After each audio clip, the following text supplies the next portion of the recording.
Good evening, Nigeria. You're welcome to Active Citizens Parliament right here on Active Citizens. My name is Sharon Enemchuku. Joining me live in the studio as always, I have with me the beautiful birthday girl, Ifoma, in the studio. Welcome. Good How evening, Sharon. I'm still, in the euphoria of my birthday. We can see that. We've not seen your cake. I believe you see that after the show. All right, I believe so too. Now, joining us for the first time, yes, on Active Citizens Parliament, we have a guest on the show in person of Mr. Charles Nduka. Hello. Good evening, sir. Good evening. Good evening. How are you doing? How are you feeling? How do you feel to be here? I feel good, All I right, love the energy. different from Ebola Boom. Now, joining us via Zoom, we have our guest as well, joining us in person of Mr. Wisdom Okechukwu. Good evening, sir. How are you doing? Good evening, sir. Good evening, sir. How are you doing? Very well. Nice to have you back on the show. Promises to be an interesting conversation this evening, and that is why we are going straight to the stories that we have for today. Now, we expose the stories behind the headlines. Tonight, 3 major power plays dominate the nation. The arrest of activist Oboyele Sowore, Tinubu's appointment of a new INEC boss, and the Edo State Judicial standoff. So now the police claim Sowore was arrested for leading protesters into a restricted area and for alleged forgery and cyber stalking. But he insists it's all political persecution, raising fresh doubts about due process, free speech, and the independence of law enforcement. Meanwhile, President Tinubu has sworn in Professor Joash Amupitan as INEC chairman, promising transparency and reform ahead of 2027. But can he truly deliver independence, or is this another political appointment dressed as reform? Now, in Edo State, former Governor Obaseki's refusal to swear in 3 NJC-approved judges, later corrected by his successor, Okpebolo, has sparked outrage over executive interference in the judiciary. Now, these are the main stories that we'll be discussing this evening, and we're starting first with Sowore's case. Now, there is a video that you would be seeing on your screen as the conversation progresses, but I'm just going to bring us back to when they had the protest in Abuja led by... Recording us? No, I'm not recording you. Are you recording us? I'm not recording you. DSS detention and all of that. So before that, there was a court order that there are some specific places in Abuja where the protesters should not go close to. Now, the police have come out to say that Sowore actually led people to those restricted areas, and on that basis, he is arrested. But they've also promised that he would not stay more than 24 hours, and they will do due diligence, to release him and all of that. But if I'm truly speaking, we saw the video, not this one, we saw an earlier video where we had about 10 trucks that surrounded Sowore and some protesters in front of Transcorp Hilton in Abuja. And those police trucks were not to protect the protesters. They were to ensure that they do not do anyhow. And later on, we saw tear gas, moving like wildfire here and there during the protest. Now he has been arrested. Do you think that this is directed at discouraging dissent amongst people? Thank you so much for that question, first of all. Welcome. We always talk about how the system treats its citizen unfairly, and this is one of it playing out once again. Now, let me start by addressing the fact that the police had to arrest him in court. I thought a court is supposed to be where law and order is supposed to be upheld tightly. I thought that's what it's supposed to be. I thought it was supposed to provide a safe environment for anyone who seeks it. He who goes to court or goes to equity must go with clean hands. You're going to court to listen to the judgment of Nnamdi Kalu's case, and they handcuffed you. For me, I feel that was quite unfair. That's number one. And then moving on to the protest, I believe as a citizen of Nigeria, you have the right, according to the 1999 Constitution, Section 40, you have the right to assemble and provide your opinion or even protest against government biddings or government of the day, you get, when they are crossing their boundaries or anything like that. And what I saw on the 20th of October was a young man, or rather a man that was actively protesting for the release of Nnamdi Kanu, who have been held captive for almost 5 years now, if I am not mistaken. Which, for me, for that captivity, it was actually unfair in the first place. And I keep on reminding us when we talk about this, that this man is not about Nnamdi Kanu, is not about the region he came from. It's not about IPOB. This is about somebody that was held in captive unfairly. You understand? The justice system in Nigeria, how biased it is, how it favors one particular section or region, and it does not favor the other people. So that was the essence of the protest, which everybody have the right as a citizen of Nigeria to protest. So I was taken aback when, number one, they were tear gassed. And I saw a video where Showore and his cohorts were running from the tear gas. And I'm like, is this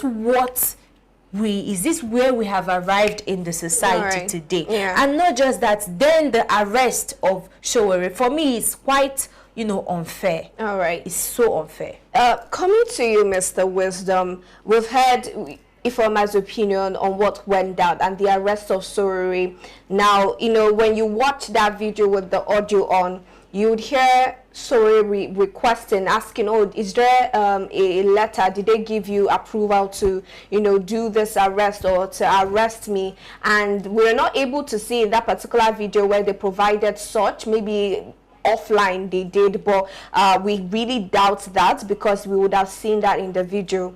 But anyways, now we have a question of due process. We don't know if due process was followed, and like Ifeoma rightfully said, this happened in a court where it's supposed to be the house for law and order.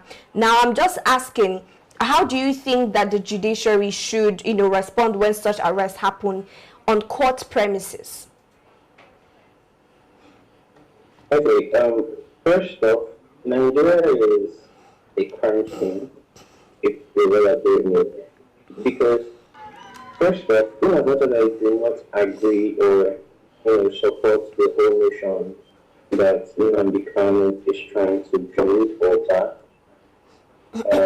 legally he's not supposed to be held in custody up till now, because one, there have been multiple court orders for his release that have been filed, and it's almost as if Nigeria is just the officials are just paying a debt ear to it. It just doesn't really concern them.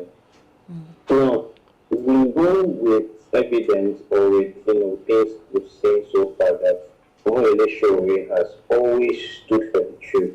He has always been somebody that carries, the interest of Nigerians at heart, and he protests, to see a change. I feel he's being targeted the same way that, what's this man's name, this lawyer that was arrested because he wrote a book the other time.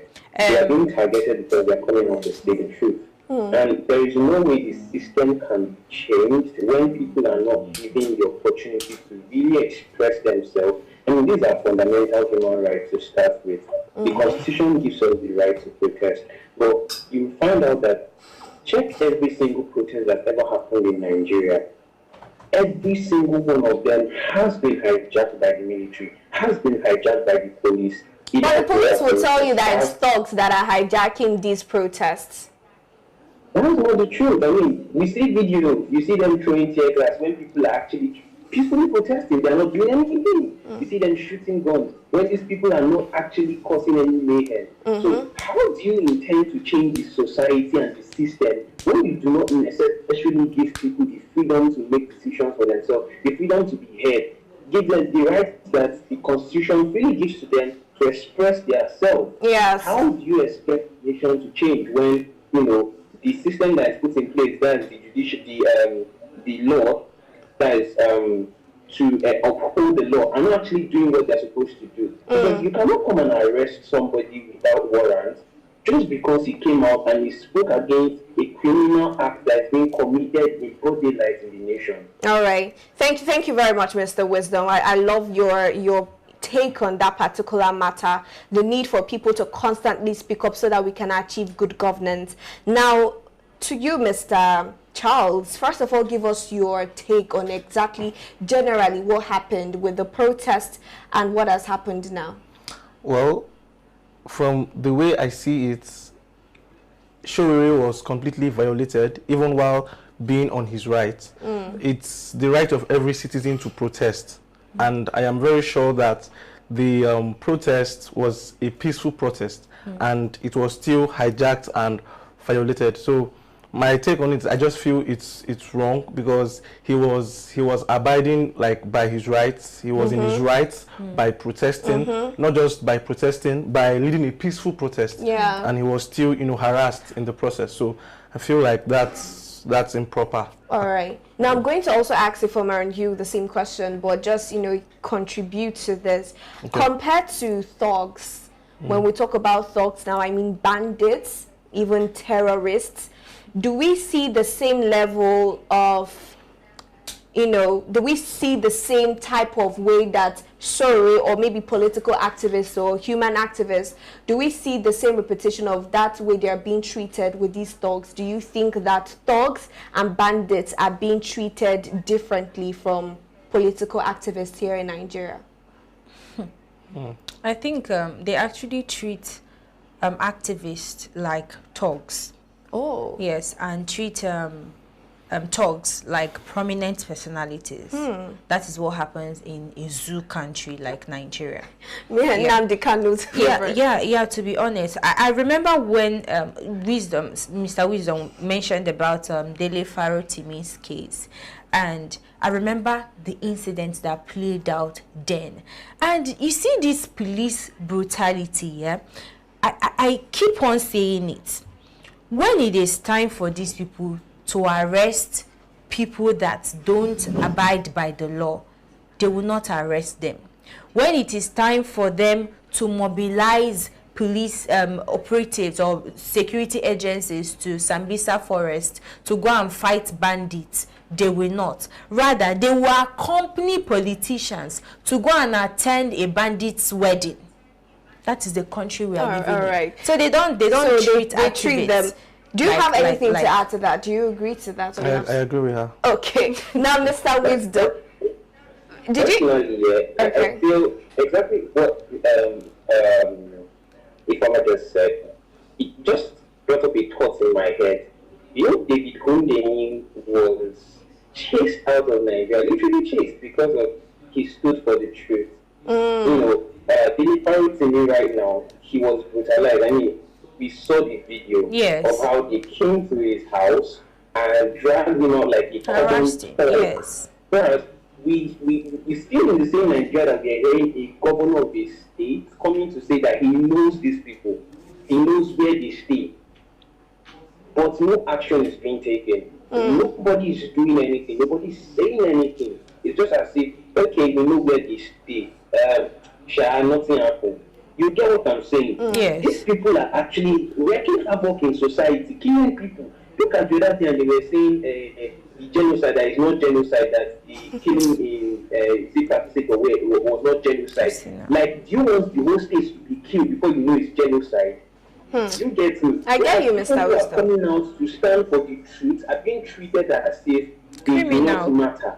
Like, it makes sense. Thank you, Mr. Wisdom. When you put it side by side like this, it is really amazing that this is what Nigeria has resulted to, where we have people that are being killed on a daily basis, but the government, because of sanctions or fear of sanctions, will not come out and speak to that truth. But anyways, in their defense, they would say differently. It's not the truth, that they are not being, it's not a genocide yet. So maybe it's until an entire state is wiped out. I don't know. We'd have to find out. Now, on an interesting turn of events, this has long been expected, long awaited, right? Now we have a new INEC chairman. Would you want to put a round of applause, or are we not? Do we want to do that? Maybe you are not really excited. I think we're not. So we have a new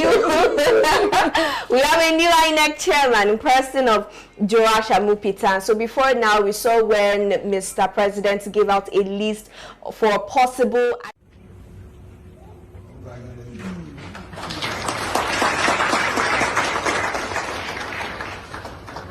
research, their background checks approved. Now we've seen that he has been sworn in. There's a video where he's shaking the hands of the president that you can see on your screen as we have this discussion. But yes, we have a new INEC chairman, and I just don't understand why we are not excited. Charles, why are you not excited? We just hope that I like how he started. He said we just hope. we just hope that this is not a, you know, will I say a sham or a scam. I just pray that the new INEC chairman does his due diligence in that office, because the way everything is going. Is a very big response to these issues, so I understand that. Yeah. But you know, we've already had this discussion before, so this is just, we already know that he was going to be, you know, accepted as the INEC chairman. But is there, he also came out to say that there will be a free and fair election, that it will be so free that even losers would congratulate the winners. Do you see Joash Amupitan as the chairman that would turn INEC around for good? You know, appointing someone with a strong legal academic background, it signals a willingness, and it signals a government that is willing to work and effect change. And I congratulate him in the headlines, first of all, not in the studio. Okay. That's new, in the headlines, not in the studio. And then as regards to his academic qualifications, he is qualified, but is he qualified to lead INEC to the promised land? Okay, that's your response. Oh, you people are kidding me in the studio today. That's number one. And then in continuation, I said earlier when we talked about this topic that I have some reservations on the reason why the president will be the one to appoint the INEC chairman. Something is blurry there. It's not straightforward there. Now, it is more like telling someone, I am giving you this position, and I want you to do me a favor in return. Now, I bet you that Amupitan owes the president. And if this election coming 2027 doesn't go exactly the way the president wants, I don't know how it is going to play out. I don't know the atmosphere. Would it be so bad? Would it be so bad if an INEC chairman that was appointed by the president does his due diligence, conducts a free and fair election? Would that be the end of the world? Sharon, you know that is the prayer of every Nigerian right now. The evidence that we will see neutrality at the end of the day is something that we are looking forward to. The evidence that we are going to see free and fair elections, the evidence that we are going to see the results uploaded without any glitch is something that Nigerians pray for. But now I am asking, this whole thing didn't just come neutral, on a neutral ground. It didn't come fairly. So that's why I'm still questioning it. And that's why I'm looking at the future, how it's going to pan out. Okay. You understand? I don't know how this is going to go, but I am still hoping as a Nigerian, as a citizen, that this new INEC chairman will regain and use this momentum to regain, the credibility in INEC, because you know that the public have already lost trust. Thank you, Reformer. Mr. Wisdom, they're all echoing the same thing. Now, Mr. Chairman, the new INEC chairman, Joash Amupitan, has, in that particular statement where he said that the election would be so free and fair that losers would even congratulate winners. That particular statement, can he really claim that he would make it possible for a free and fair election when the procedure for his appointment is not exactly free and fair? Mr. Wisdom?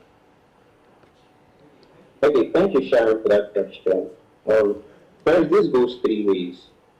Okay, I've had time to analyze this, and it really goes three ways. The first way is a one that we obviously have very low expectations for.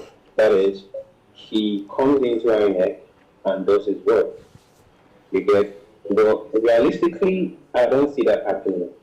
Then the second way that this will go is INEC reform. Because you don't expect a system that is favorable to you, that is chronically flawed, to present itself a result that is awesome. Because first of all, let's start with the election, like the process in electing people in Nigeria. Okay. We're still using a very outdated system of election in Nigeria.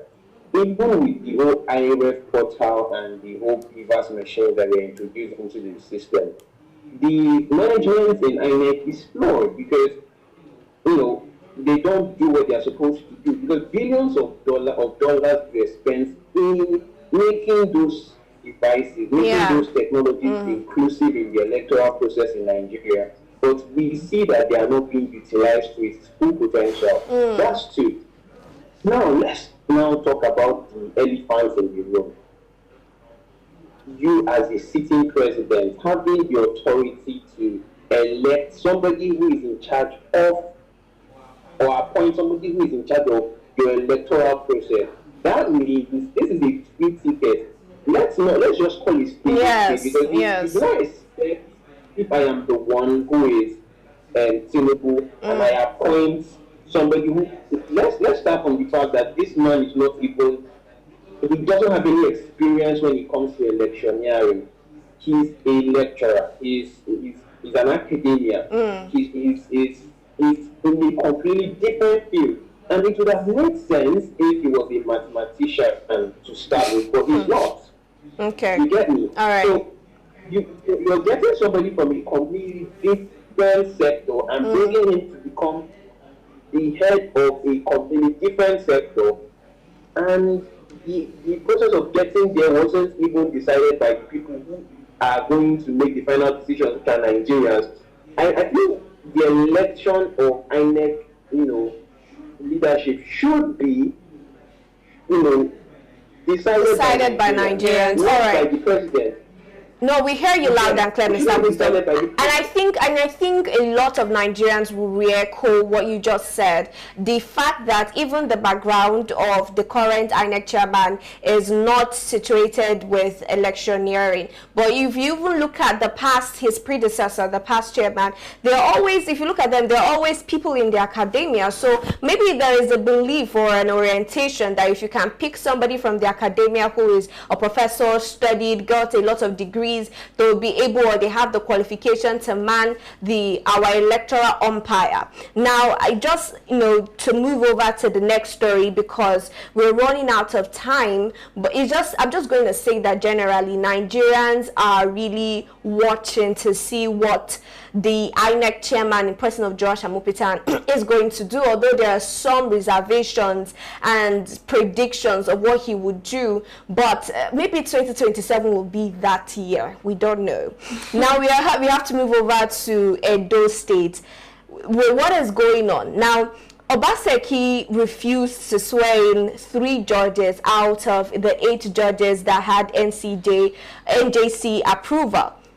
And after his tenure, his successor in person of Governor Okpebholo came on board and instated those judges and swore those judges to court. Now, he came out during that whole event to complain about the fact that his predecessor did not do due diligence or did not obey court orders or the decision of NJC in swearing some and leaving out some, and he promised that his administration was going to be different and that they were going to do better.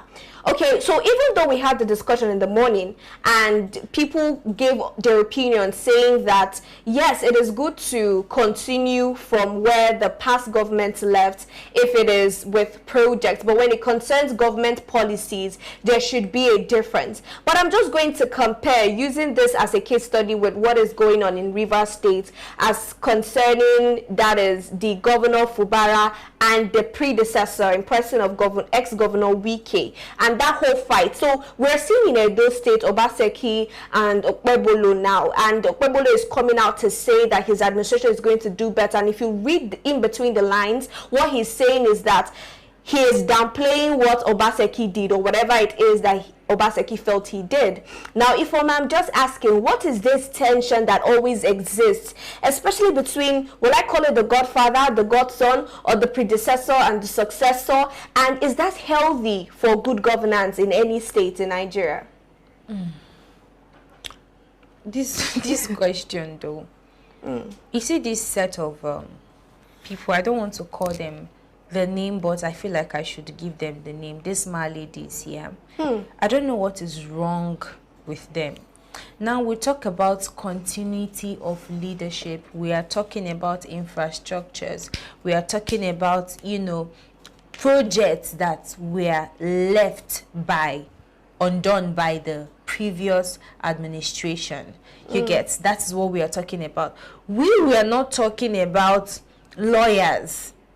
We didn't say anything like that. Now, the first question I want to direct to Okpebolo is, did he probe into the reason why those two persons, three of them, you get, we are not, didn't receive the appointment? He said when he probed, he didn't find any reason why they shouldn't. He didn't find anything. Yes. Okay, aside that. So those lawyers now is the most important thing that Edo State need right now. They need lawyers, right? With the 5 lawyers that they already have, what are they doing? What exactly are they doing? The insecurity in Edo State, is it lawyers that will secure the lives of people? The infrastructure that Edo State is lacking, is it the lawyers that will, you know, restore development in Edo State? You see, I don't even need to, you know, make comments on a man that, you know, talks from the two sides of his mouth. I don't really need to do that. Is it not this man that hired some people, that traveled out and hired some people to come and stand in for him while he blabs that he is going to deliver 2.5 people for 5 votes for the president? You know, when I look at his post or his headlines on social media, I see the man, I'm sorry to say this, but I see him as one of the most useless governors, to be honest with you. Apart from the minister of what is it called, Rivers State, and apart from other people that we've had, which I don't even want to mention name, he's among those people. Come on, the people of Edo State are clamoring for better leadership. They are not clamoring for more judges or lawyers. Come on, fix roads, fix schools. I like the fact that we get so passionate about these things, but would refrain from calling them names so that we don't become like what we are trying to speak against. Now, to you, Mr. Wisdom, we've seen what is happening, you know, comparing this with what happens in Rivers State and what is going on in Edo State. When you have a predecessor and a successor battling over power, or maybe as a result of ego, who suffers the most in this situation? Okay, thank you, Sean, for that question. You know, this is what happens when we treat a sovereign state like a family business. And that's what's actually happening in some states, in some political systems in Nigeria. I mean, how else can a politician come out and say it is my turn? You get, when this is not your father's business, this is not a company that belongs to a certain group of people. And what tends to happen is money is being spent, promises are being made, and when these promises are not being kept, you tend to finds rifts between both systems, both parties. And at the end of the day, the people that they are there to govern, the people that they are there to, make decisions for and, look out for, they tend to be the ones to suffer it. Because tell me why you leave the job that you're there for, governing the state, and then you're having, rifts amongst, past and present administrations, like, especially like what's happening between VK and Kubara. It makes no sense. Yes. It makes no sense. These people should they should pay attention to what actually matters. Good governance. Fix the states that you're there to fix. Make the livelihood of the people that you're there to govern better. Not siphoning money or playing politics or family or yes, wisdom. Yeah, with the right thing. Yes, at the end of the day, when you focus on things that are not important or you have misplaced priority, this is what you see. But now coming to you, Mr. Charles, just so you help us wrap up on this particular story. Now, do you think with what is happening now, the back and forth with Obaseki and Okpebholo, for the residents of those states, how do you think that they would interpret this? This is not their problem. The residents of the states, this has nothing to do with them. These two people, Obaseki and Okpebholo, are leaders. You understand? And slamming one another is not the necessary thing. In my honest opinion, I feel like for the fact that Obaseki refused those 3 judges, he has his reasons. I feel that there is a reason behind that, for the fact that he refused those people. And the bottom line of everything is they should face what matters. They should face what matters. The people of Edo, they need better governance and better leadership. That is what matters. That is the most important thing, because the leaders are there for the people. They are in that office for the people. So they should face the people and leave every other thing. I like that you said that. I think sometimes our politicians forget that they are actually there to serve us and not for us to serve them.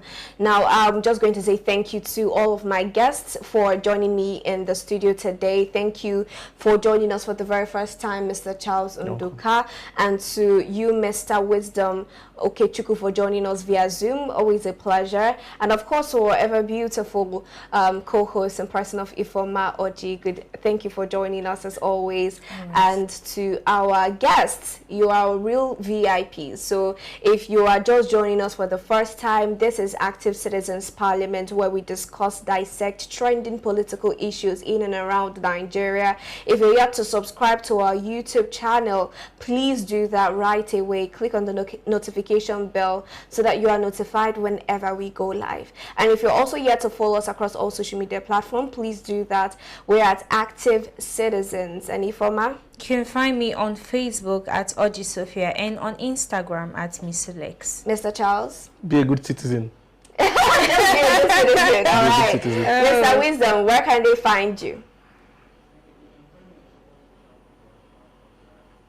All right, okay, we didn't get that. But anyways, you can find me on my Instagram and Facebook at Sharon Enemchukwu. The name is Sharon Enemchukwu. Until we'll come your way again tomorrow, do have a good evening.